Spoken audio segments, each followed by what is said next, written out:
성경 말씀 함께 읽겠습니다. 오늘 우리에게 주신 하나님의 말씀은 신약성경 로마서 5장 1절 2절 말씀입니다. 찾으셨으면 제가 봉독합니다. 그러므로 우리가 믿음으로 의롭다 하심을 받았으니 우리 주 예수 그리스도로 말미암아 하나님과 화평을 누리자.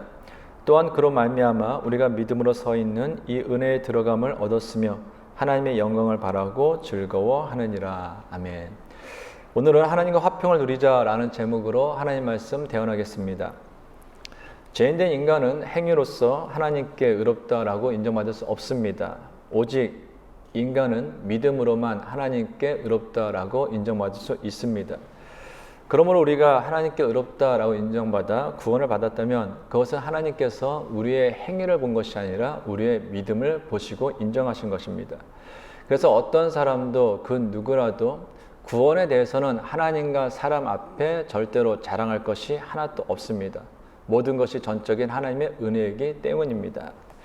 그래서 나의 구원이 전적인 하나님의 은혜임을 아는 사람은 신앙생활을 하면 할수록 늘 언제나 겸손함과 감사함으로 신앙생활하며 오직 하나님께만 영광을 돌려야 합니다. 이것이 우리가 지난주까지 살펴본 로마서 4장까지의 내용입니다. 오늘부터 살펴볼 로마서 5장부터 8장은 믿음으로 의롭다함을 입은 사람들로서 우리가 받은 은혜는 무엇인지, 또한 의롭다함을 입은 사람들로서 우리는 어떻게 신앙인으로서 살아야 하는지에 대해서 이야기합니다. 오늘 보면 1절입니다. 그러므로 우리가 믿음으로 의롭다 하심을 받았으니 우리 주 예수 그리스도로 말미암아 하나님과 화평을 누리자. 아멘. 여기서 우리가 믿음으로 의롭다 하심을 받았으니 라는 이 말은 믿음으로 하나님과의 관계가 회복되었으니 라는 말입니다.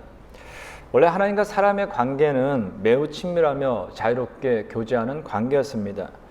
그래서 하나님께서는 이 세상을 창조하실 때도 사람에 대해서는 특별하게 생각하시고 특별하게 창조하셨습니다. 먼저 사람은 하나님의 형상대로 지음을 받았습니다. 창세기 1장 27절입니다. 하나님이 자기 형상 곧 하나님의 형상대로 사람을 창조하시되 남자와 여자를 창조하시고, 하나님께서는 사람을 하나님의 형상을 따라 창조하셨습니다. 하나님의 형상은 사람을 동물과 구별시켜 주는 것입니다. 동물도 하나님께서 창조하셨고 그 재료도 사람과 동일합니다. 창세기 2장 19절 상반절입니다.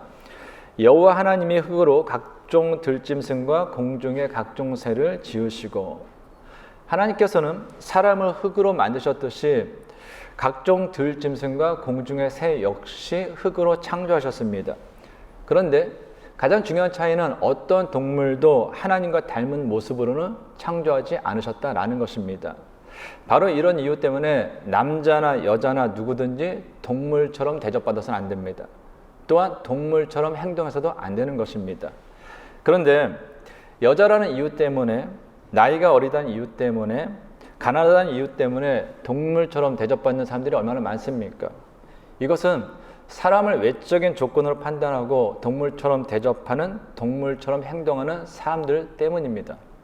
그러면 우리는 사람에 대하여 외적인 조건이나 외적인 모습을 가지고 판단해서는 안 됩니다. 상대방이 어떤 사람이라 할지라도, 그의 성별이 무엇이라 할지라도, 그의 직업이 어떻다 할지라도, 그가 오늘 살아가는 삶의 형편이 어떻다 할지라도, 그의 인종이 어떻다 할지라도, 피부색이 어떻다 할지라도 관계없이 우리는 사람을 보면 그 사람 역시 하나님의 형상을 따라 창조된 한 사람으로 보아야 합니다. 바로 이것이 하나님께서 우리를 하나님의 형상을 따라 창조하신 이유인 것이죠. 그러면 저와 여러분은 늘 언제나 사람에 대해서 어떤 외적인 조건을 가지고, 외적인 형편을 가지고 판단하지 말고 늘 언제나 하나님의 형상을 따라 창조된 한 사람으로서 동일하게 대접해야 할 것입니다.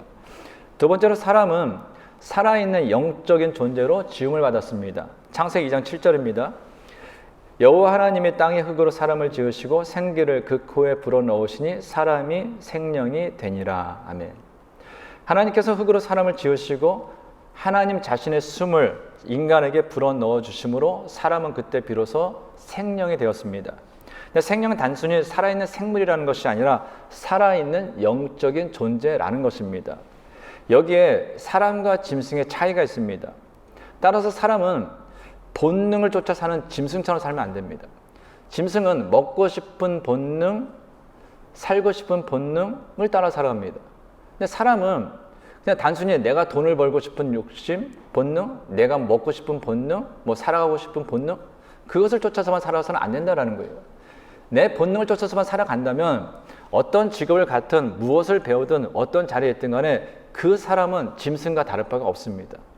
사람과 짐승의 가장 큰 차이는 하나님의 숨을 받아 내가 살아있는 영적인 존재가 되었다면 그 하나님의 숨을 받은 영적인 거룩한 영적인 존재로 살아야 되는 것입니다. 그때 사람은 흙으로 빚어진 매우 연약하고 유한한 존재이지만 그때 비로소 의미 있는 인생을 살아가게 된다라는 것입니다. 그래서 하나님에 의해서 창조되고 하나님의 숨을 받은 거룩한 영적인 존재인 우리는 세상 사람들과 같이 똑같은 방식으로 똑같은 본능을 쫓아서 똑같은 욕망을 쫓아서 똑같은 욕심을 쫓아서 살아서는 안 된다라는 것이죠. 세 번째로 사람은 하나님의 인도하신 가운데 살도록 에덴 동산에 두셨다라는 것입니다. 창세기 2장 8절입니다. 여호와 하나님이 동방의 에덴에 동산을 창설하시고 그 지으신 사람을 거기 두시니라. 하나님께서 에덴에 동산을 만드셨습니다. 근데 에덴의 의미는 기쁨이라는 거예요.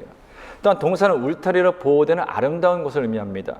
하나님께서 기쁨이 있고 울타리가 있는 그 에덴이라는 곳에 사람을 이주시키시고 그것에 살게 하셨습니다. 이유는 무엇이냐면은 너희는 내 안에서 기쁨과 행복함, 내 보호를 받으며 내 인도하심을 받으며 영원토록 기쁘고 행복한 삶을 살라라는 것이 하나님의 마음이었다라는 것입니다. 이전에 하나님께서는 사람을 다른 피조물과 달리 특별하게 생각하셨습니다. 사람과 매우 친밀한 교제를 나누길 원하셨습니다. 그리고 실제로 에덴 동산에 사람이 거주할 때는 늘 언제나 사람과 하나님의 관계는 좋은 관계였습니다. 늘 언제나 자유롭게 만나고 자유롭게 이야기하고 자유롭게 교제하는 관계였다라는 것입니다. 그러나 사람이 하나님의 말씀을 어기고 범죄하는 순간 하나님과 사람의 관계는 깨지고 맙니다.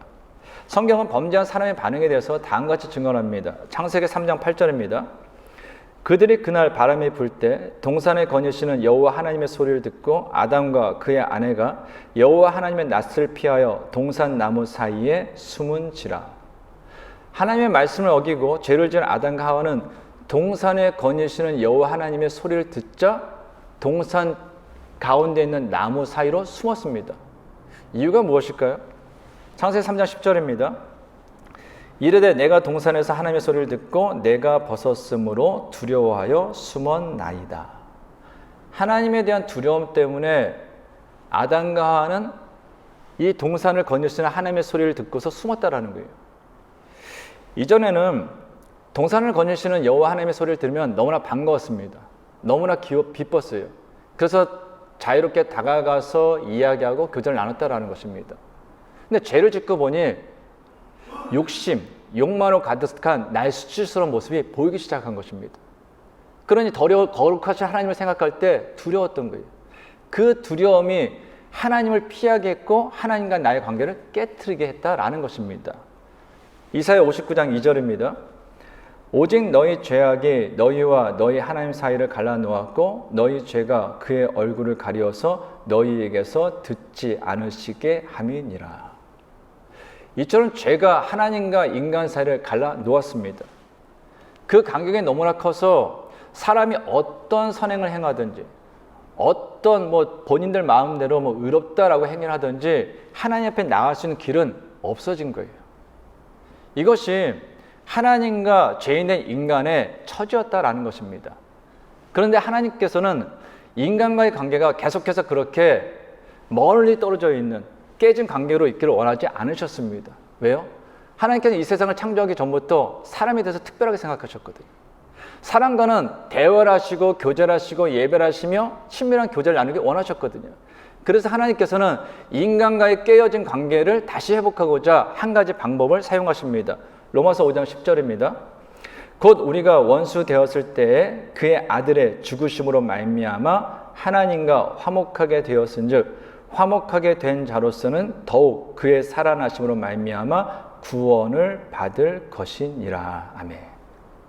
하나님께서는 우리와 깨어진 관계를 다시 회복하기 위해서 아들 예수 그리스도로 하여금 우리 죄를 대신하여 십자가를 지게 하셨습니다. 즉 예수님께서 십자가에서 죽으신 이유는 단 하나예요. 우리 죄 때문이라는 것입니다. 이사야 53장 5절 6절입니다. 그가 찔림은 우리의 허물 때문이요 그가 상함은 우리의 죄악 때문이라. 그가 징계를 받음으로 우리는 평화를 누리고 그가 채찍에 맞음으로 우리는 나음을 받았도다. 우리는 다 양 같아서 그릇 행하여 각기 제 길로 갔거늘 여호와께서는 우리 모두의 죄악을 그에게 담당시키셨도다. 아멘. 예수님께서 십자가에 죽으신 이유는 단 하나죠. 우리의 죄 때문입니다. 우리의 죄로 인해서 하나님과 깨어졌던 그 관계를 하나님께서 다시금 회복시키고자 하나님께서는 우리의 모든 죄를 예수 그리스도로 짊어지고 십자가에 죽게 하셨다라는 거예요. 그리고 예수님의 죽음과 동시에 하나님과 우리의 관계는 다시금 회복됩니다. 마태복음 27장 50절 51절 상반절입니다. 예수께서 다시 크게 소리 지르시고 영혼이 떠나시니라. 이에 성소 휘장이 위로부터 아래까지 찢어져 둘이 되고. 성소에는 지성소와 성소를 나누는 안쪽 휘장과 성소로부터 안뜰을 구분하는 바깥 휘장 두 가지로 나눠져 있었습니다. 근데 성소는 제사장이 매일 또는 안식일마다 하나님께 제사 드릴 때 자유롭게 들어갈 수 있었어요. 근데 지성소에는 1년에 단 한 번 대속죄일 7월 10일에 대제사장만 들어갈 수 있었습니다. 성소와 지성소가 이렇게 나눠진 이유는 거룩함의 차이 때문이에요. 성소에는 제사장들이 봉사하는 예물과 기구가 놓여져 있었습니다. 근데 지성소에는 무엇이 있었냐? 하나님의 임재를 상징하는 언약궤, 법궤가 있었다라는 것입니다. 그러므로 성소와 지성소를 나누는 이 안쪽 휘장은 거룩하신 하나님과 죄인된 인간을 가로막는 가장 큰 장애물이었던 거예요. 그래서 이 당시에는 인간이 하나님 앞에 나가기 위해서는 반드시 속죄의 제물을 드리고 반드시 하나님으로부터 택함 받은 제사장만 나올 수 있었던 거예요. 그런데 예수님이 십자가에서 죽으시는 그 순간, 내가 이제 다 이뤘다라고 말씀하셔서 죽으시는 그 순간, 그 성소와 지성소, 즉 죄인된 인간과 거룩한 하나님을 가로막고 있었던 그 휘장이 위로부터 아래로 둘로 찢어져 나눠졌습니다. 무엇을 얘기하는 거예요? 죄인된 인간이 하나님께로 나가는 그 길이 열렸다라는 것입니다. 깨어졌던 하나님과 사람의 관계가 회복된 거예요. 그래서 예수님의 십자가 죽음 이후 누구든지 예수님을 나의 죄를 대신하여 십자가에 죽으시고 나에게 영원한 생명을 주시고 부활하신 그리스도를 믿는 사람, 즉 믿음으로 의롭다 하심을 입은 사람은 유대인이나 이방인이나 종이나 자유인이나 남자나 여자나 누구든지 관계없이 직접 하나님을 만날 수 있는 특권을 누리게 되었다라는 것입니다. 이것이 바로 믿음으로 말미암아 의롭다 하심을 입은 사람들에게 주어진 하나님의 가장 큰 은혜다라는 거예요. 그렇다면 믿음으로 의롭다 하심을 입은 사람들로서 우리는 이제 어떻게 살아야 되는가라는 것입니다. 하나님과 화평을 누려야 한다라는 거예요. 다시 말해서 하나님께서 주시는 화평, 그 평안을 누리며 살아야 한다라는 것입니다. 오늘 1절 다시 읽겠습니다. 그러므로 우리가 믿음으로 의롭다 하심을 받았으니 우리 주 예수 그리스도로 말미암아 하나님과 화평을 누리자. 이 말씀은 하나님께 의롭다고 인정받아 하나님과의 관계가 회복되었으므로 하나님께서 우리에게 주시는 은혜가 바로 화평이다라는 말씀이에요. 이 화평이라는 이 단어는 헬라어로 에이레네인데 이것이 히브리어 바로 샬롬입니다. 샬롬의 뜻이 뭐예요?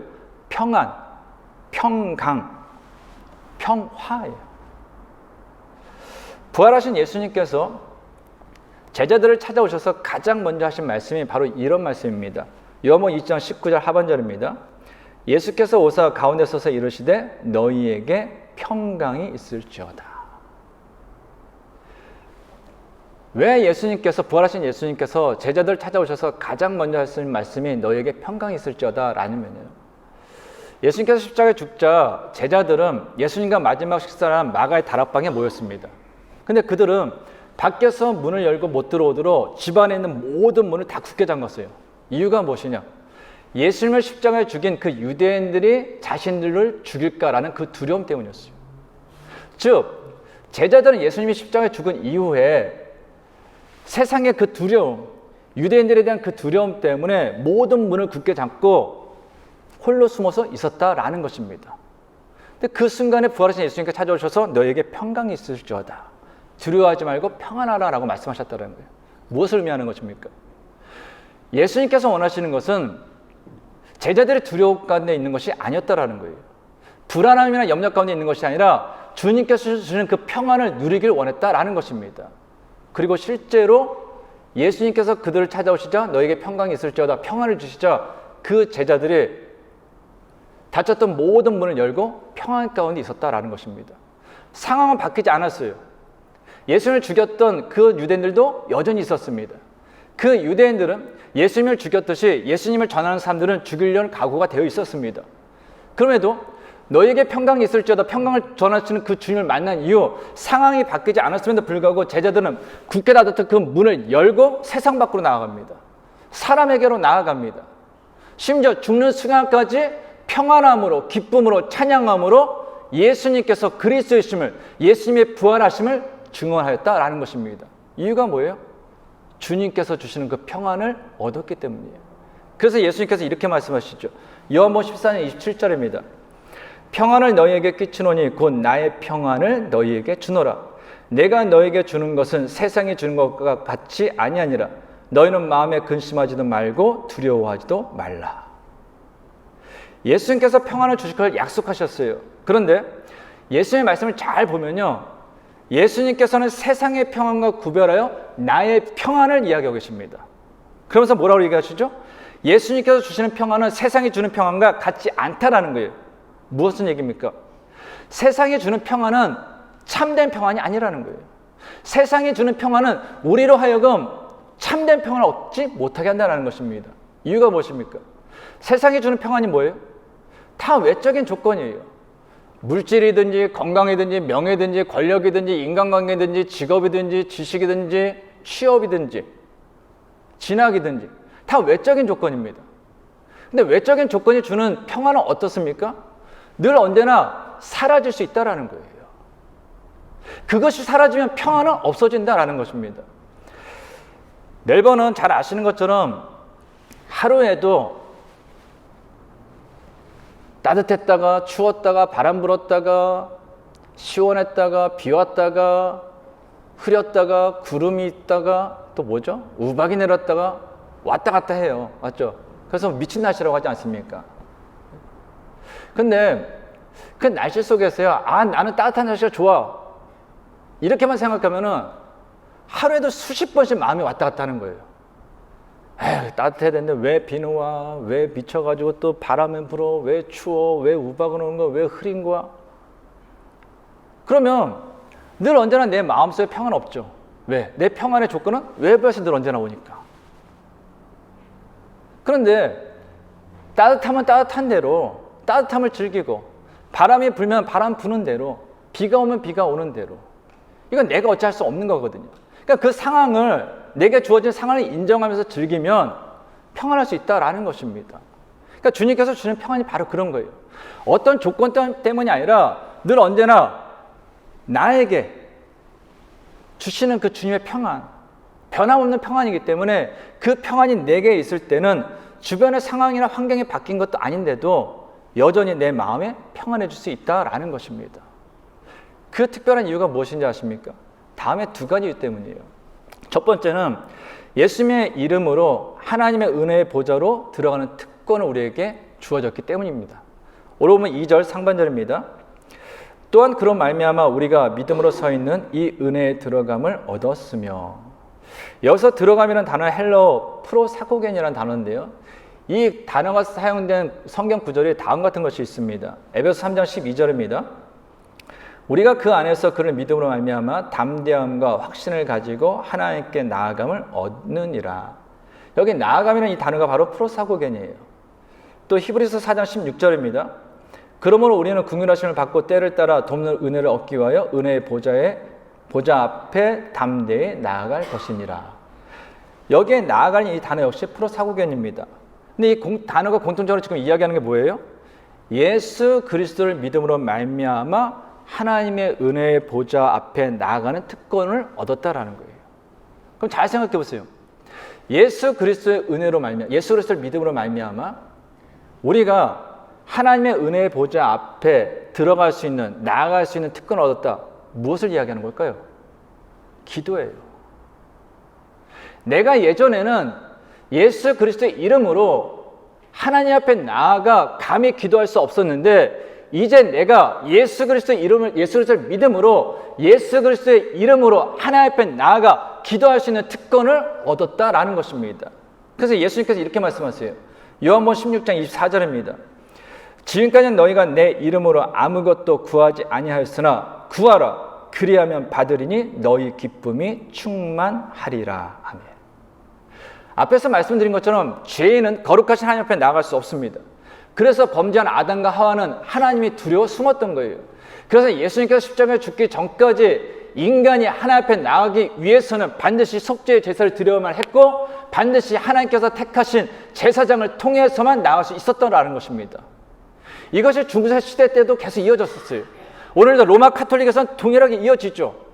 그래서 고해 성사라는 것도 하고 성모 마리아상 앞에서 기도를 하기도 하죠. 그러나 이것은 성경적이지 않죠. 예수님의 십자가 죽음과 함께 성소와 지성소, 즉 죄인된 인간과 거룩하신 하나님의 사이를 가로막고 있었던 휘장이 위에서 아래로 둘로 찢어진과 동시에 예수님을 믿는 사람이라면 누구든지 그 거룩하신 하나님 앞에 나아가 기도할 수 있는 특권을 얻었다라는 거예요. 피조물된 인간이 창조주이신 그 하나님 앞에 나아가 내 소원을 아뢰며 기도할 수 있다라는 것은 그 무엇과도 바꿀 수 없는 놀라운 특권입니다. 더구나 그 하나님은 어떤 분이에요? 우리보다 우리를 더 사랑하시는 분이에요. 우리보다 우리를 더 아끼시는 분입니다. 우리에게 필요한 것이 무엇인지 우리에게 주시되 더 좋은 것을 주시기를 원하고 줄 수 있는 전능하신 하나님이다라는 거예요. 그 하나님 앞에 우리가 나가서 기도할 수 있는 거예요. 그래서 상황이 바뀌지 않았음에도 불구하고 기도할 수 있기 때문에 평안할 수 있다는 것입니다. 여러분들 기도해 보시면 알지 않습니까? 똑같은 상황이에요. 변한 게 없어요. 근데 기도하는 중에 하나님께서 평안을 주십니다. 그래서 똑같은 상황인데 기도가 끝난 뒤에 찬양이 나와요. 똑같은 상황인데 기도가 끝난 뒤에 감사가 나오는 거예요. 똑같은 상황인데 기도가 끝난 뒤에 그래서 평안히 잠을 잔다라는 것입니다. 반대로 얘기하면 뭘까요? 그럼에도 불구하고 평안하지 않다면요. 그럼에도 불구하고 여전히 염려하고 불안 가운데 있다면요. 이유는 하나죠. 기도하지 않았기 때문입니다. 그러면 어떤 분들은 그럴 거예요. 언제까지 기도할까요? 평안할 때까지 기도하시면 돼요. 내 마음 가운데 평안이 올 때까지 기도하면요. 놀라운 것이 무엇인지 아십니까? 내가 원하는 대로 해결이 되든 원하는 대로 해결되지 않든 결국에는 모든 것을 합력하여 선을 주시는 그 하나님의 은혜를 체험하게 된다라는 것입니다. 그래서 신앙생활은요. 답답하고 힘들고 어려울 때요. 불평하고 염려가 나고 좌절스러울 때요. 기도로 한번 과거를 돌아보면요. 모든 것이 다 감사할 수밖에 없는 거예요. 그때는 왜 내가 원하는 대로 안 됐지? 내가 뜻한 대로 안 됐지? 내 소원대로 안 됐지?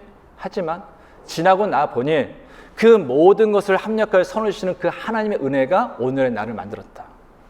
그것을 깨닫기 때문에 감사할 수 있는 거예요. 그러면 성도 여러분, 불안하십니까? 염려가 있습니까? 두려우십니까? 기도하십시오. 언제까지요? 평안할 때까지 기도하십시오. 또 한 가지 우리가 기억해야 될 것은요. 예수 그리스도로 말미암아 우리가 하나님의 영광을 바라고 즐거워하게 되었다라는 것입니다. 그래서 상황과 관계없이 평안할 수 있는 거예요. 오늘 2절입니다. 또한 그런 말미암아 우리가 믿음으로 서 있는 이 은혜에 들어감을 얻었으며 하나님의 영광을 바라고 즐거워하느니라. 아멘. 여기서 하나님의 영광을 바란다라는 이 구절은요. 미래의 하나님의 영광이 나타나는 것을 소망한다라는 거예요. 소망을 이야기하는 거예요. 그런데 즐거워하느니란 뭘까요? 현재에 내가 지금 살아가는 이 순간에 하나님의 영광을 마음껏 누린다라는 것입니다. 그러므로 하나님의 영광을 바라고 즐거워한다라는 이 말씀은요. 오늘 살아가는 현재의 삶 속에서도 하나님의 영광을 누리고 또 미래로부터 계속해서 다가오는 그 하나님의 영광도 내가 소망하면서 바라보고 살아간다라는 것입니다. 근데 여기에 영광으로 번역된 이 헬라어가 독사입니다. 근데 이 독사라는 단어는 어떤 뜻이 있냐? 항상 좋은 방향으로 계획되고 이루어진다라는 그 뜻이 있어요. 그러니까 하나님의 영광을 앞으로 오실 그 하나님의 영광도 바라고 내가 지금 임하는 하나님의 영광을 누리며 산다는 뭐예요? 나를 위해서 늘 언제나 가장 좋은 계획을 가지시고 가장 좋은 걸 이루어가시는 그 하나님, 그 하나님에 대한 소망 가운데서 또한 나에게 가장 좋은 걸 이루시는 그 하나님의 임재하신 가운데서 내가 오늘 살아간다라는 거예요. 그러니까 평안하죠. 왜요? 내게 주어진 것은요, 내 상황이 어떻지 간에 형편이 어떠냐 간에 주위에서 뭐라 얘기하더니 간에 오늘 내 이 계획과 내가 오늘 사는 이 삶의 현장은요, 하나님께서 나의 가장 좋은 것을 주고자 이루고자 하는 그 계획 가운데 있는 삶의 자리라는 거예요. 이 자리를 내가 하나님 안에서 잘 살아가면 결국 나에게 주어지는 것도 뭐예요? 하나님께서 이루시는 가장 좋은 것이라는 거예요. 성도님들 잘 아시는 것처럼 다윗은 참으로 힘들고 고단한 인생을 살았던 사람입니다. 어렸을 때는 집안의 막내임에도 불구하고 집안의 굳은 일을 다 했던 사람이에요. 어떤 일을 했습니까? 목동으로서 양을 쳤어요. 근데 양 치는 것이 그냥 우리가 뭐 동네에 있는 들판에서 키우는 게 아니죠.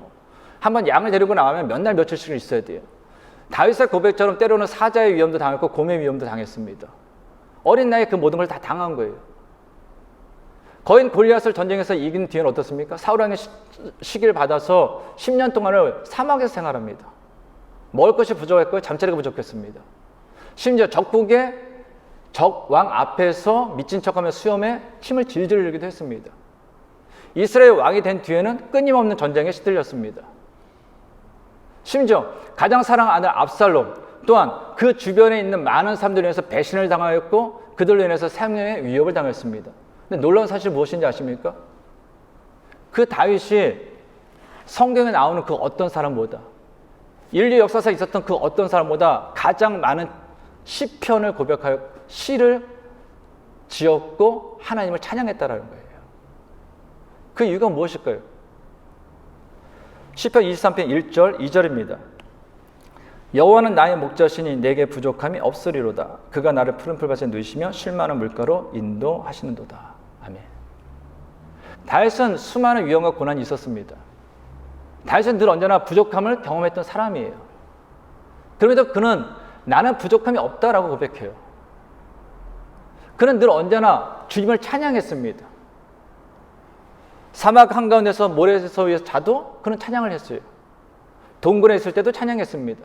심지어 적국 앞에서 미친 척 한 뒤에도 찬양했습니다. 아들을 칼을 피해 도망칠 때도 찬양했습니다. 사람들이 조롱의 말을 하고 사람들이 거짓말을 삼고 해도 그는 찬양했습니다. 이유가 뭔지 아십니까? 여호와 하나님께서 늘 언제나 나를 푸른 풀밭과 쉴만한 물가로 인도하시면 그는 믿었기 때문이에요. 알았기 때문입니다. 그는 자신이 있는 곳이 어떤 곳이라 할지라도, 내가 처한 상황이 어떤 상황, 어떤 형편을 할지라도, 내 주위에 어떤 사람이 있다 할지라도 다윗은 내가 있는 그 자리가 하나님께서 인도하신 푸른 풀밭이요 쉴만한 물가임을 그는 믿었습니다. 그래서 그는 평안했어요. 하나님께서 행하심을 기대했기 때문이에요. 그래서 그는 찬양했습니다. 하나님께서 자신의 인생을 통해서 펼쳐질 그 놀라운 일을 기대했기 때문입니다. 성도 여러분, 사람은 누구나 평안하기를 원합니다. 그럼에도 불구하고 사람들이 평안을 누리지 못한 이유가 무엇입니까? 언제나 쉽게 깨질 수 있는 세상이 주는 평안을 누리며 살아가기를 원하기 때문이에요. 그러나 기억하세요. 참 평안은 하나님만이 주실 수 있습니다. 하나님은 항상 우리를 위하여 가장 좋은 방향으로 계획하시고 이루시며 우리에게 좋은 것이 아니면 주시지 않는 분이시기 때문입니다. 그리고 무엇보다 가장 중요한 사실은 저와 여러분은 이미 주님의 그 평안을 받은 사람이다라는 것입니다. 그러므로 우리가 믿음으로 의롭다 하심을 입은 사람이라면, 그래서 죄에서 구원받아 영생을 소화하여 하나님 나라를 이미 받은 사람이라면 우리가 해야 할 일은요, 주님께서 주신 그 평안을 오늘 살아가는 삶의 자리에서 누리는 거예요. 내 주변의 형편, 다른 사람과 비교하여서 불안해하고 염려하고 걱정하고 좌절하고 낙심하고 하는 것이 아니라 오늘 주님께서 내게 주신 그 평안을 누리며 살아가는 것이다 라는 것입니다. 어디서 봤는지 모르겠어요. 근데 이런 문구가 기억납니다. 감정은 바꿀 수 없지만 생각은 바꿀 수 있다. 감정이라는 건 바꾸는 건 쉽지 않아요. 그렇죠? 근데 생각은 바꿀 수 있다는 거예요. 사실 우리가 살아가는 상황이나 환경은요, 쉽게 바꿀 수는 없습니다. 그런데 생각은 바꿀 수 있잖아요. 어떤 생각으로요? 우리는 예수 그리스도를 믿음으로 말미암아 의롭다 하심을 인정받은 사람들로서 하나님의 평안을 이미 받은 사람입니다. 그렇다면 내 안에 일어나는 걱정, 근심, 염려, 불안, 좌절, 두려움, 이것을 주님께서 주시는 평안으로는 바꿀 수 있다는 것입니다. 주님께서 우리에게 주신 그 특권, 기도로 바꿀 수 있다는 것입니다. 하나님께서 우리를 통해서 이루실 그 놀라운 계획, 가장 좋은 계획을 바라보면서 소망으로 바꿀 수 있다는 것입니다. 그렇기 때문에 우리는 상황에 관계없이, 형편에 관계없이, 사람에 관계없이 오늘을 평안함으로 살아갈 수 있습니다. 바라는데 사랑 성도는 모두 믿음으로 하나님께 의롭다 하심을 인정받은 사람들로서, 하나님 나라를 소유한 사람들로서, 영생을 얻은 사람들로서 하나님과 화평을 누리며 날마다 하나님께서 주신 그 평안을 누리며 살아갈 수 있는 정말 행복한 인생, 그 행복으로 여러분들의 아름다운 일기를 써나갈 수 있기를 간절히 주님의 이름으로 축원합니다. 기도하겠습니다. 하나님 아버지, 저희는 예수 그리스도로 말미암아 믿음으로 하나님께 의롭다 하심을 받은 사람들입니다. 그로 인해 저희는 하나님과 깨어졌던 관계가 회복되었습니다. 뿐만 아니라 예수님의 이름으로 하나님 앞에 나아가 기도할 수 있으며 항상 저희를 위하여 가장 좋은 방향으로 계획하시고 이루시는 하나님의 뜻을 바라보게 되었습니다. 그러므로 상황이나 환경, 인간관계, 주위의 시선으로 인하여서 불안해하거나 염려하거나 걱정하거나 낙심하거나 두려워하지 말고 이미 하나님께서 주신 그 평안을 오늘 살아가는 그 삶 속에서 누리며 살아가게 하옵소서. 그래서 하나님께서 그렇게 소중하게 여기는 우리 인생이 행복으로 가득할 수 있도록 내 자신이 하나님과 함께 써 나가게 하여 주옵소서. 예수님의 이름으로 기도하옵나이다. 아멘. 우리 시간 같이 일어나셔서 우리 찬양하며 주 앞에 기도합니다.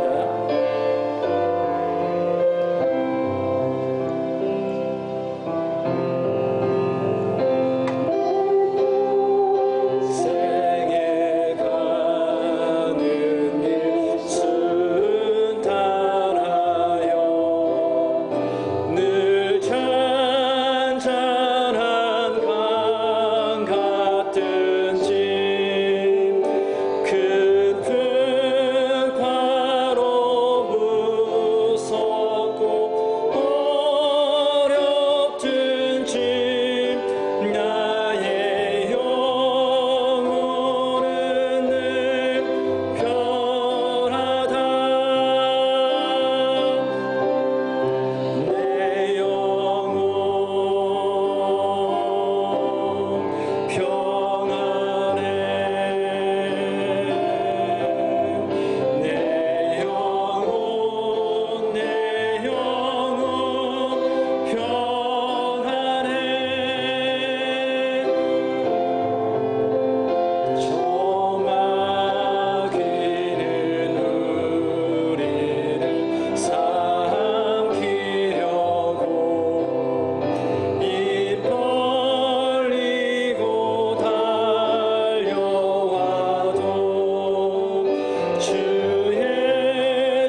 성도 여러분, 우리는 죽음의 문제도 이미 해결되었습니다.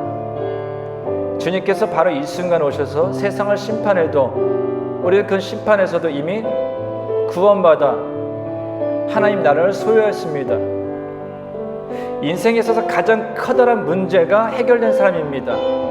인생에 있어서 그 무엇과도 바꿀 수 없는 가장 놀라운 복을 이미 받은 사람들입니다. 근데 왜 여전히 불안해하십니까? 왜 이 땅의 삶에 여전히 매여서 좌절하시고 염려하시고 걱정하십니까? 내 인생이 내 것 같지만 내 거 아닙니다. 왜 자꾸 내 거라 생각하시고 세상 것으로 내 인생을 좌지우지하십니까? 우리 시간 같이 기도할 때 하나님, 믿음으로 의롭다움을 받은 사람, 이미 구원을 받은 사람, 이미 천국을 받은 사람, 이미 영생을 얻은 사람으로서 당당하게 세상을 살아가게 하여 주옵소서. 걱정과 염려가 아닌 주님께서 주신 그 평안으로 기뻐하며 찬양하며 감사하며 오늘을 살아가게 하여 주옵소서. 우리 시간 같이 주님 앞에 기도합니다. 살아계신 역사하시는 정말로 감사드립니다. 세상에 있는 많은 사람들은 정말로 평안한 인생을 살기 원합니다. 그들은 정말로 기뻐하는 인생, 행복한 인생을 살기 원합니다. 그래서 그들은 돈을 벌기도 하고 그들은 명예를 갖기도 하고 성공을 위해서도 달려갑니다. 하나님이시여, 그러나 그 모든 것이 어찌 내 것이겠습니까? 그 모든 것은 늘 언제라도 내게서 떠나갈 수 있는 것입니다. 그러면 그 모든 것은 불안한 것입니다. 불안한 평안이요 불안한 행복일 수밖에 없습니다. 그러나 하나님이시여, 우리는 영원한 생명을 얻었습니다. 이미 구원을 받았습니다. 천국이 내 것이 되었습니다.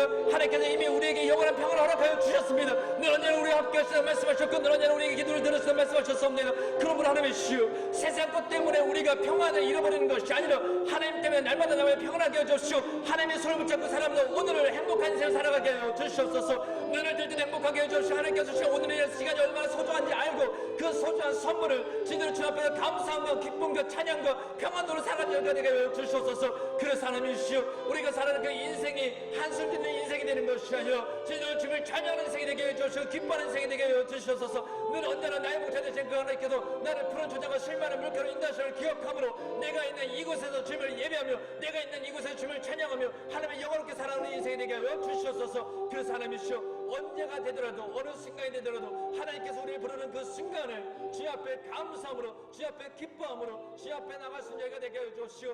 하나님 앞에 늘 언제나 아름답게 설 수 있는 저희 모두가 될 수 있도록 주여 인도하여 주시옵소서.